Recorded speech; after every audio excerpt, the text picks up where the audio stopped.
será que não é justamente por essa capacidade, ou melhor, incapacidade de compreender o todo, de compreender por conta da nossa singularidade humana, limitadíssima?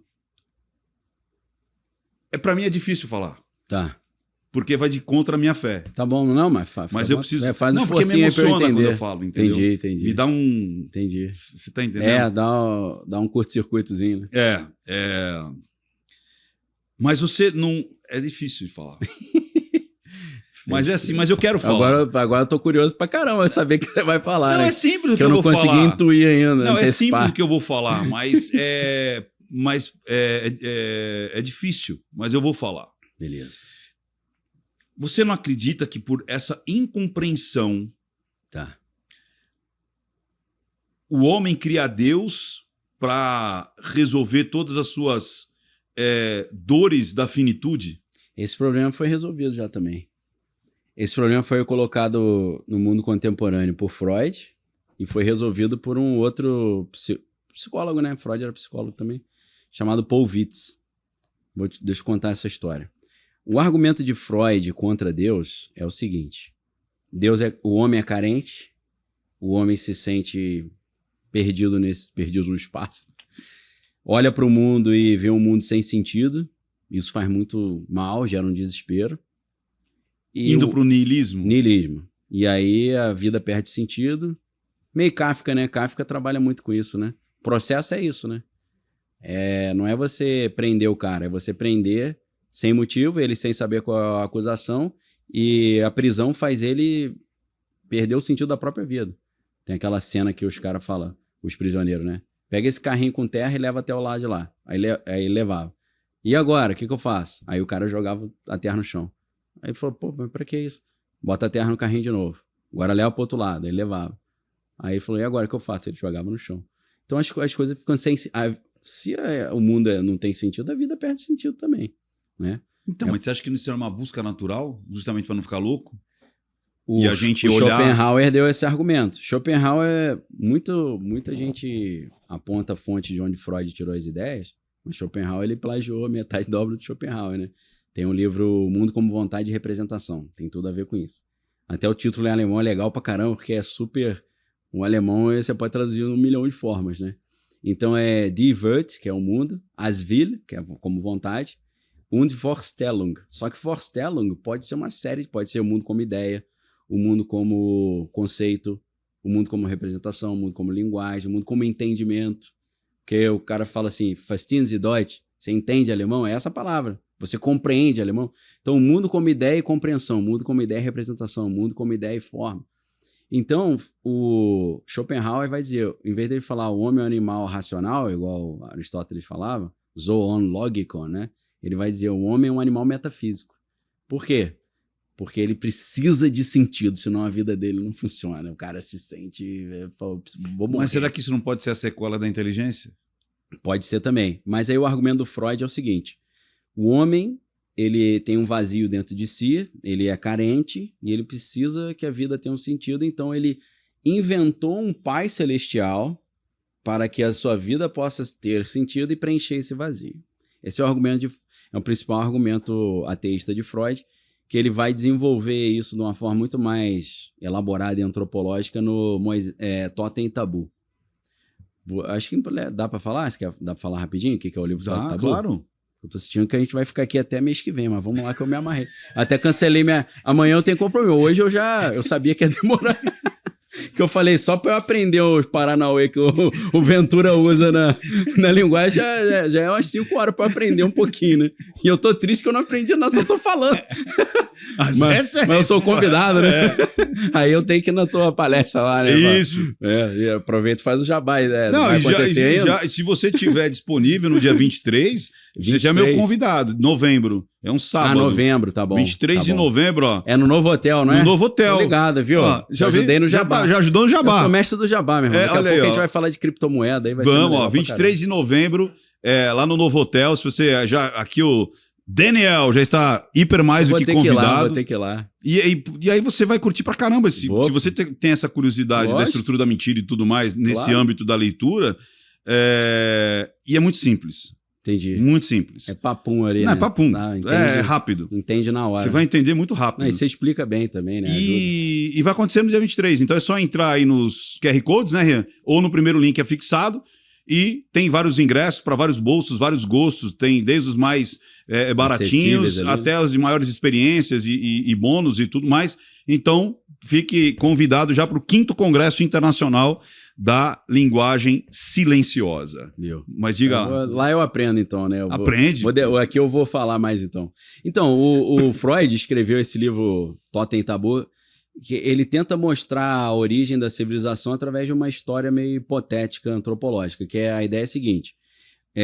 Haveria uma tribo humana original. Nessa tribo original teria o pai de todos. Seria tipo um Odin, né? Odin é considerado father of all. Só que ele não é pai de todos, né? Porque o pai dele é Bor, né? Então ele tinha um pai também. Ele é filho, ele não é só pai. Mas ele vai dizer, tinha esse pai de todos, que é o macho alfa, que só ele tinha acesso às fêmeas. Os filhos machos dele não podiam copular, não podia ter filho. Só ele que engravidava as mulheres. E aí os caras falaram, pô, mas só ele que se diverte? Eu não posso ter 5 minutinhos de alegria aqui também? Aí montaram uma rebelião. Falaram, acho melhor te matar esse cara, né? Ele não tá deixando a gente curtir as nossas primas aqui, né? Aí eles matam esse pai de todos, só que aí eles falam, pô, matamos o nosso pai. Eles se arrependem, e aí eles criam o totem, que é esse pai divinizado, esse totem das, né, sociedades tribais e tal, e cria o tabu do incesto, que é, você não pode querer ter relação com a tua mãe, com a tua irmã, nem com as tuas primas. Então o totem tabu é isso. Aí ele vai dizer que isso forma a base conceitual da moralidade judaico-cristã, que para ele é o mal-estar na civilização, né? Mal-estar na civilização é o seguinte, eu tenho desejo... Gente, mas peraí, deixa eu... Freud... Pode esculhambar, que não foi eu que escrevi, não tô nem aí. Pois é, cara. Porque, cara... E o que eu escrevi também pode esculhambar, que eu não tô nem aí também. Não, porque o cara... o cara escreve... É mó delírio, né? Mó viagem. Qual é a base que você tem pra isso? Nada, zero. É o que ele acreditou e aí ele joga isso como uma verdade. Isso é a base do... porque ele acha que lá atrás original. Poderia ter... Não, mas aí é loucura. Viagem. É viagem total. É viagem. Então, aí em cima... querendo atacar o judaico-cristão por algum motivo. E ele era judeu, é bom lembrar. E ele era levado pra igreja pela sua babá, né? Babá levava ele pra igreja. Você sabe que o Jung, ele era... Acho que... Eu não lembro se ele era presbiteriano, alguma coisa assim. Sim, protestante. E o pai dele era... Acho que era presbítero, se não me engano. Sim. O pastor, alguma coisa assim. Eu não me lembro, assim, da definição do nome lá. E ele tem um sonho de Jesus defecando em cima da igreja. Entendi. E aí é que ele fica com essa coisa também de tipo... que a religião poderia ser... Ele chama o Homo sapiens, ele faz uma brincadeira que ele fala, antes de ser Homo sapiens, era Homo religiosos. Entendi. Porque ele acredita que todo homem ele tinha uma base simbológica de um Deus. Sim. Só que isso... Então, que loucura. O religare, sim, que religião. É a busca, né? Você, em algum momento você vai buscar, é natural. Sim. Que a igreja deturpa. Entendi. Então, por isso que ele fala que Jesus caga para a igreja. Igreja. Mas é isso mesmo. Você entendeu? Jesus foi morto pelos religiosos da época, né? Que ficaram incomodados. Mas eu tava falando, o argumento que você falou, que você ficou... Mas pelo menos um sonhou, né? Lógico. Pelo menos fala que foi um sonho, né? E não uma verdade absoluta. Mas é isso mesmo. Eu acho que se Jesus voltasse hoje, os cristãos iam crucificar ele de novo. Os próprios cristãos, não os ateus, os cristãos. Eu falei, esse cara é muito chato, pô. Se tudo tá errado, mata ele aí. Então, você tinha falado, né? Mas não seria possível o homem ter esse vazio dentro de si, precisar de um sentido, aí ele inventou Deus. Isso. Esse é o argumento do Freud. E aí o contra-argumento veio do professor Paul Witz, que é professor emérito da Universidade de Nova York, escreveu um livro chamado The Faith of the Fatherless, a fé dos sem pai, ou fé dos órfãos. E nesse livro ele fala, é como se ele estivesse dialogando com Freud, ele fala, ok, Freud, pode ser, às vezes o homem tem um vazio dentro de si e ele inventou Deus para que a sua vida tenha sentido, para preencher o seu vazio. Mas e se for o contrário? Eu falei, como assim o contrário? E se for o homem que quer fazer o que quiser, sem dar resposta para ninguém, quer fazer viver...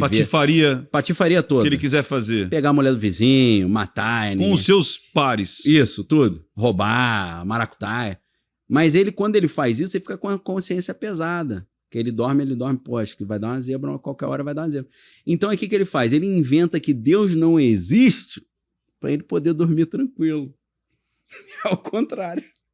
Entendeu? Pode ser também. Ninguém sabe. Tô pensando. Não. É claro que eu não dei o argumento no requinte que ele dá, sim, mas não, é interessante. Mas os dois são igualmente válidos. Porque você chega num requinte que a gente chama de, sei lá, de consciência, sei lá, de existência, de percepção de si, Sim. Que se a gente tentar desconstruir um pouco isso, é meio desumano, não é desumana a palavra, é contra-intuitivo a gente fazer o mal para a mesma espécie. Sim. Porque a gente seria da mesma grande tribo. Sim. Da mesma grande origem. É. Então isso te dá uma liberdade poética, porque Deus não existe. Exato. O Dostoiévski falava, se Deus não existisse, tudo seria permitido, né? No livro O Idiota. E aí o meu professor ateu, ele falava, o idiota no livro é o príncipe que é o cristão, né? Aí eu falo, ele se vê como idiota, que ele fala, cara, esse mundo é mal pra caramba mesmo, mas sou muito bobão, né? Porque os caras são mal pra caraca. E também não pode... Agora eu vou para uma terceira via. Você acha que também não poderia ser justamente uma busca... seria quase uma busca parecida com o que o Freud achou, mas não com toda essa... Mas uma busca de um... Bom, mas aí você tem... Tá, vamos entrar nessa parte agora. Já tô com uns 100 exemplos legais aqui já na cabeça. Para responder isso aí que você tá falando. Mas o que eu ia perguntar? Você tá falando também não pode ser, né? O homem buscando Deus pode ser uma busca, né? Desse sentido, mas eu ia terminar no seguinte, a pergunta seria justamente para tentar viver em sociedade. Sim, porque também. Eu já vi o tal a religião é o ópio do povo, ou então para a gente tentar conviver conceitos morais, éticos. Exato. A religião não seria a naturalidade também. Da ética e da moral? A religião instituída, uma das funções sociais delas é essa. É garantir a perpetuação da sociedade, né? Mas mais do que a religião é o direito, é o juiz. Sim. Aí a gente volta para o arquétipo hebraico. A ideia de juiz, a gente pensa no juiz hoje, né, num tribunal, mas a ideia de juiz é um arquétipo como se fosse dentro das mandalas lá do Jung, faz parte desses arquétipos do homem enquanto ser no mundo. Por quê? Tem duas palavras mais usadas na Bíblia para juiz. A primeira é Shafat, que dá origem ao livro do juiz, que é Sefer HaShoftim, e tem a palavra Dan, que dá origem a Dani, que é meu juiz, que dá a origem a Deus é meu juiz, que é Daniel, que é o meu nome. Então, por isso, eu tenho um apreço por esse estudo, né? Inclusive, outro dia eu estava ensinando hebraico pro meu filho, explicando qual é a origem do nosso nome, que meu filho chama Daniel também. Aí, de onde vem nosso nome? Aí, pô, maior aula, no final da aula, ele tava dormindo já. Eu falei, pô, acho que eu falei coisa demais. Minha esposa, tá na hora já de dormir, pô, bota as crianças pra... Tem 7 anos. Então, assim, Dan, olha que interessante. Em hebraico são só 2 letras, não tem o A, só tem o D e o N. Então é Dalet e Nun. Dalet significa porta. Isso que é legal no alfabeto hebraico, cada letra tem um significado, por isso que antigamente era meio ideogramático, meio escrita chinesa ou egípcia. O Dan é a porta, e o Nun, que é a outra letra, é uma semente que dá origem à ideia de aquele que continua, né? Então, o juiz é a porta da continuidade. O que significa isso? Significa que você tem um juiz, a sociedade ela se perpetua. Se quem erra é punido e quem não errou é absolvido, e isso continua, a sociedade fica bem, ela é saudável. Mas se você não tem isso, a sociedade colapsa, sucumbe. É isso aí. Porque se o cara tá lá, maior trabalhão para plantar e colher, na hora que ele vai colher, o outro malandro rouba, aí se todo mundo falar, ó, roubar é bom, ninguém vai mais plantar, vai querer só roubar, mas não vai ter mais ninguém plantando e vou morrer de fome. Então a sociedade acaba. Então, muitos pensam só na religião como uma estrutura que garante a convívio em sociedade. Mas a concepção do direito, do certo e errado e do juiz, o conceito ético, né? Ele é tão forte quanto. E não é uma coisa contemporânea de o direito romano. Não, isso vem do mundo antigo. Exato. Mundo ancestral. Quem errou tem que ser punido. E aí tinha aquele direito da natureza, que era interessante, né? 2 caras acusados de ter matado alguém. Como é que a gente faz? Amarra os 2 e joga no rio. se o que é inocente vai sobreviver, porque ele é correto, né? Sempre morriam os dois, né? Falaste que os dois mataram, então...